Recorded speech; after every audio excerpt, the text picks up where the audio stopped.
Hi viewers, welcome to Kavi's Teachings. நாம இன்னைக்கு class 10 சயின்ஸ்ல unit 15 nervous system part 2 video பார்க்க போறோம். Nervous system. The nervous system is made up of nervous tissues. அதாவது நரம்பு மண்டலம்லாம் நரம்பு திசுக்களால் உருவானது. It is formed of three distinct components, namely the neurons, neuroglia and nerve fibers. இந்த நரம்பு திசுக்கள் மூணு உறுப்புகளால் ஆனது. ஒன்று neurons, neuroglia, nerve fibres. Neuron or nerve cell. நியூரானை நம்ம நர்வ் செல்லுன்னு சொல்லலாம். A neuron or nerve cell is the structural and functional unit of the nervous system. அதாவது இந்த நர்வ் செல் தான் இந்த நர்வஸ் சிஸ்டத்துக்கு, அதாவது நரம்பு மண்டலத்துக்கே ஸ்ட்ரக்சரும் செயல்பாடாகவும் இருக்குது அப்படின்னு சொல்கிறாங்க. It is the longest cell of the human body with a length of over 100 micrometer. அதாவது இந்த நர்வ் செல் தான் ஹியூமன் பாடியிலே, மனித உடம்புலேயே பார்த்தீங்கன்னா நீளமான செல் அப்படின்னு சொல்கிறாங்க. எவ்வளோ இருக்குன்னா 100 மைக்ரோமீட்டர் அப்படின்னு சொல்கிறாங்க. These cells are highly specialized to detect, receive and transmit different kinds of stimuli.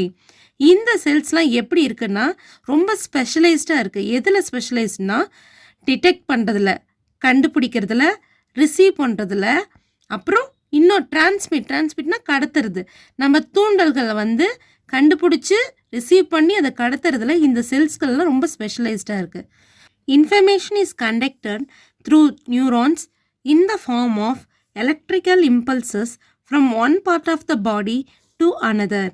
அதாவது இன்ஃபர்மேஷன்ஸ்கள் எல்லாமே, தகவல்கள் எல்லாமே இந்த நியூரான்ஸ் மூலயமா எலக்ட்ரிக்கல் இம்பல்ஸ்னால் மின் தூண்டுதலாக ஒரு இடத்துலேருந்து இன்னொரு இடத்துக்கு கடத்தப்படுது அப்படின்னு சொல்கிறாங்க.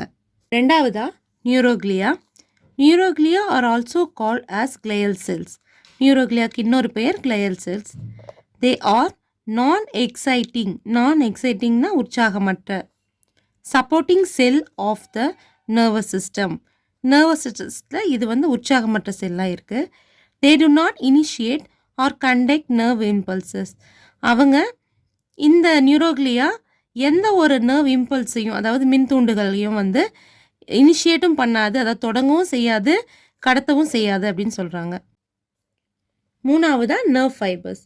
The nerve fibers are the long slender processes of neurons.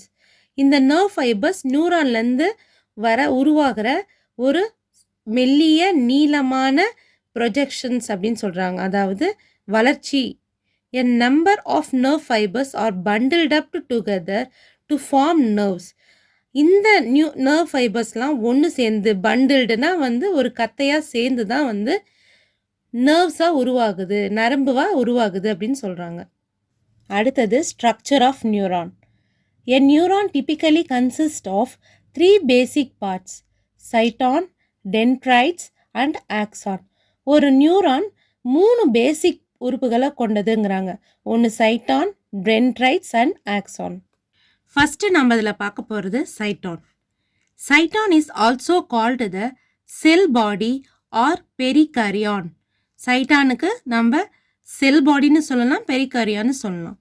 It has a central nucleus with abundant cytoplasm called neuroplasm. இந்த செல் பாடியில் சென்டராக நியூக்ளியஸ் இருக்குது. அதுக்கப்புறம் நிறைய நிறைய சைட்டோபிளாசம், அதுக்கு பேர் என்னென்னா நியூரோபிளாசம்னு அதுக்கு வச்சுருக்காங்க. த cytoplasm has large granular body. Granular பாடினா துகள்கள் மாதிரி சின்ன சின்ன pieces. Cytoplasm has large granular body called Nissls granules. இந்த சைட்டோபிளாஸ்டில் இருக்கிற இந்த துகள்களுக்கு Nissls granules அப்படின்னு சொல்லிட்டு பேர் வச்சுருக்காங்க. அந்த other sell organelles like mitochondria, ribosomes, lysosomes and endoplasmic reticulum. இந்த மைட்டோகாண்ட்ரியா, ரைபோசோம்ஸ்லாம் அந்த சைட்டோபிளாசத்தில் இருக்குது அப்படின்னு சொல்கிறாங்க. Neurons do not have the ability to divide. நியூரான்ஸ்க்கு பிரிகிற தன்மை இல்லை. Several neurofibrils are present in the cytoplasm that help in the transmission of nerve impulses to and from the cell body. இந்த சைட்டோபிளாஸ்டில் நிறைய நியூரோஃபைப்ரில்ஸ் இருக்குது. அதுதான் அந்த செல் பாடிக்குள்ளே நர்வ் இம்பல்ஸ், மின் தூண்டுதலை கடத்துறதுக்கான வேலைகளை செய்யுது. ரெண்டாவது நம்ம டென்ட்ரைட்ஸ் பற்றி பார்க்குறோம். These are the numerous branched cytoplasmic processes that project from the surface of the cell body. அதாவது இந்த முன்னாடி பார்த்த செல் பாடியிலேருந்து வர ப்ரொஜெக்ஷன்ஸ் தான் வந்து டென்ட்ரைட்ஸ் அப்படின்னு சொல்கிறாங்க. ப்ரொஜெக்ஷன்ஸ்னால் வளர்ச்சி. அதாவது பார்த்திங்கன்னா நியூமரஸ் பிரான்ச்டு, அது எல்லாமே நிறைய பிரான்ச்சஸ் மாதிரி, கிளைகள் மாதிரி நிறைய வளர்ந்துருக்கு அப்படின்னு சொல்கிறாங்க. அதுதான் dendrites. They conduct nerve impulses towards the cyton. எதுக்காக இந்த செல் பாடிக்கு வெளியில் இது வந்து வளருது அப்படின்னு பார்த்தீங்கன்னா, வெளியிலேருந்து கிடைக்கிற அந்த நர்வ் இம்பல்ஸு, தூண்டல்களை வந்து எடுத்துகிட்டு வந்து சைட்டான்குள்ளே வந்து கொடுக்கறதுக்காக, செல் பாடிக்குள்ளே கொடுக்கறதுக்காக தான் இந்த டென்ட்ரைட்ஸ் வெளியில் இருக்குது. The branched projections increase the surface area for receiving the signal from other nerve cells. இது நிறையா டென்ட்ரைட்ஸுங்கிறது ஒரே ஒரு கோடு மாதிரி இல்லாமல் அந்த ஒரு கோட்லேருந்து நிறைய பிரான்ச்சஸ் வந்து உருவாயிருக்கு. அந்த பிரான்ச்சஸ் எல்லாமே வந்து சிக்னல்ஸாக வந்து வெளியில் கிடைக்கிற சிக்னல்ஸை ரிசீவ் பண்ணுற ஆண்டனாஸ் மாதிரி நர்வ் செல்ஸ்க்கு கனெக்ட் ஆகிருக்கு. மூணாவது axon. The axon is a single elongated slender projection. Axon அப்படிங்கிறது நம்ம செல் பாடியிலேருந்து ஒரு சிங்கிள் எலாங்கேட்டடாக நீளமாக, ஸ்லெண்டர்னா மெல்லிசான ஒரு வளர்ச்சி அப்படின்னு சொல்கிறாங்க. The end of the axon terminates as fine branches which terminate into knob-like swellings. Swellingsனால் நல்லா கொஞ்சம் பந்து மாதிரி ஊதி இருக்கிறது. Called synaptic knob. அதாவது நம்ம சைட்டான்லேருந்து உருவாகிற அந்த வளர்ச்சியானது நீளமாக அப்படியே நீண்டுக்கிட்டே வந்து கீழே கடைசியில் பார்த்திங்கன்னா நிறைய பிரான்ச்சஸ்னால் நிறைய கிளைகளால் உருவாயிருக்கு. ஒவ்வொரு கிளைகளோடைய எண்டுலேயும் பார்த்திங்கன்னா நாப் லைக் ஸ்வெல்லிங், ஒரு முடிச்சு மாதிரி ஒரு பல்ஜிங் வந்து உருவாயிருக்கு. அதுக்கு பேர் தான் சினாப்டிக் நாப் அப்படின்னு சொல்கிறாங்க. The plasma membrane of the axon is called axolemma, while the cytoplasm is called axoplasm. இந்த ஆக்சான் நீண்டு இருக்கிற அந்த ஆக்சானோட பிளாஸ்மா மெம்பரேனுக்கு பேர் ஆக்சோலிமான்னு சொல்கிறாங்க. அதோட சைட்டோபிளாசம் ஆக்சோபிளாசம் அப்படின்னு சொல்கிறாங்க. It carries impulses away from the cyton. இந்த ஆக்சான் என்ன பண்ணுதுன்னா சைட்டானில் இருந்து அந்த இம்பல்சஸை, தூண்டுதல்களை வந்து வெளியில் எடுத்துகிட்டு வருது.